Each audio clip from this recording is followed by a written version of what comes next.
So remember, we have vertical asymptotes are where as you approach an x value, the y value approaches plus or minus infinity. Vertical asymptotes are where the y value approaches plus or minus infinity. Now we're going to be looking at horizontal asymptotes. Horizontal asymptotes are what happens on the left end and the right end of the graph. All the way to the left would be x approaching negative infinity. All the way to the right would be x approaching infinity.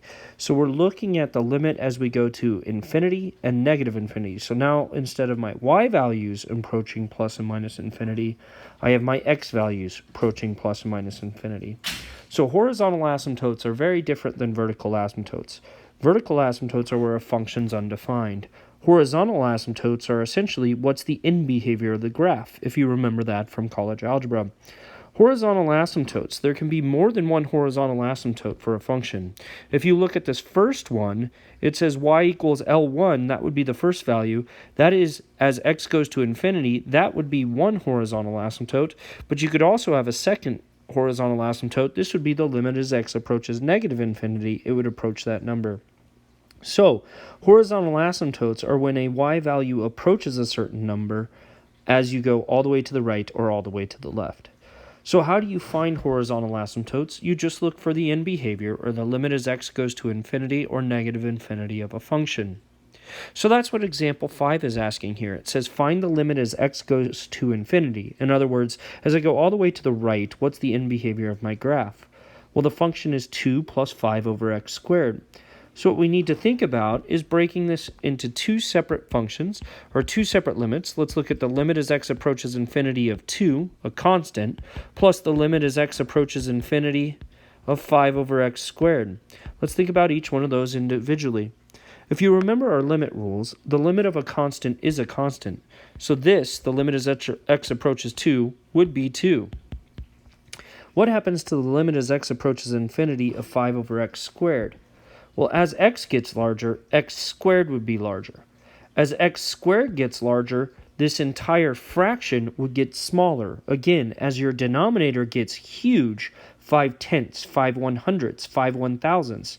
As that denominator gets bigger and bigger, this number actually approaches 0. Bigger denominator means the overall number approaches 0.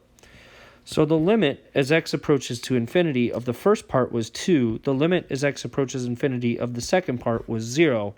If we add those together, 2 plus 0 is 2. So 2 would be the limit as x approaches to infinity of this function. This means 2 would be a horizontal asymptote.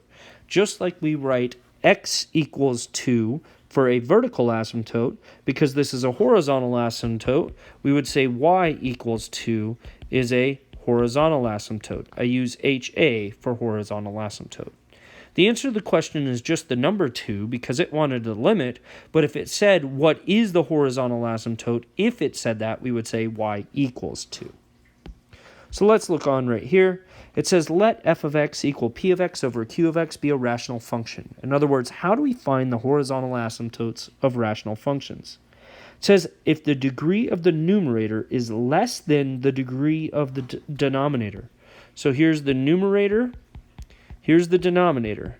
If the degree of the numerator is less than the degree of the denominator, the degree of the numerator is less than the degree of the denominator. So the denominator has the bigger degree. If the denominator has the bigger degree, I call that bottom heavy. Means the heavier function is on bottom. There's more weight to the denominator. That means that the bottom is going to get bigger way faster than the top is. So if the bottom is the bigger number, then the fraction overall approaches 0. So it says y equals 0 would be your horizontal asymptote. Anytime the bottom, the degree of the bottom is bigger, it's bottom heavy, your horizontal asymptote, or your limit as x approaches infinity, or negative infinity, doesn't matter which one, of your function is always going to equal 0. Let's look at the next one. It says if the degree of the numerator is equal to the degree of the denominator. So both the top and bottom have equal degree. I call that balanced. This case is when it's balanced. What do you do when it's balanced? What you do is you take the highest power term in the top function, the highest power term in the bottom function. You divide them, and you're going to get the ratio of the leading coefficients. You'll see an example of that shortly.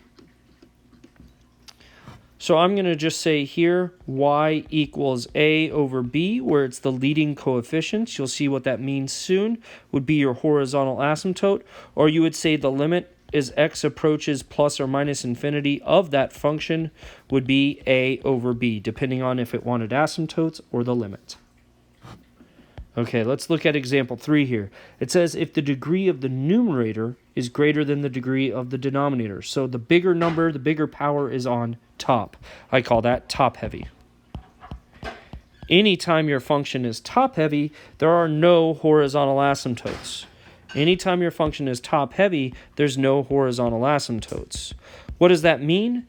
That means the limit as x approaches plus or minus infinity of that function, it doesn't approach a single number. It either approaches plus or minus infinity. So how do you find out what it approaches? You have to plug in numbers. Plug in numbers and see if it's positive. If it's positive, it's going towards positive infinity. If it's negative, it's going towards negative infinity. So just to sum it up, if it's bottom heavy, your limit's going to be 0. That means that the higher powers in the denominator, it's always going to be 0. If it's balanced, it's always going to be the ratio of the two leading terms. Take the leading term on top, the leading term on bottom, simplify it. It's the ratio of those leading terms.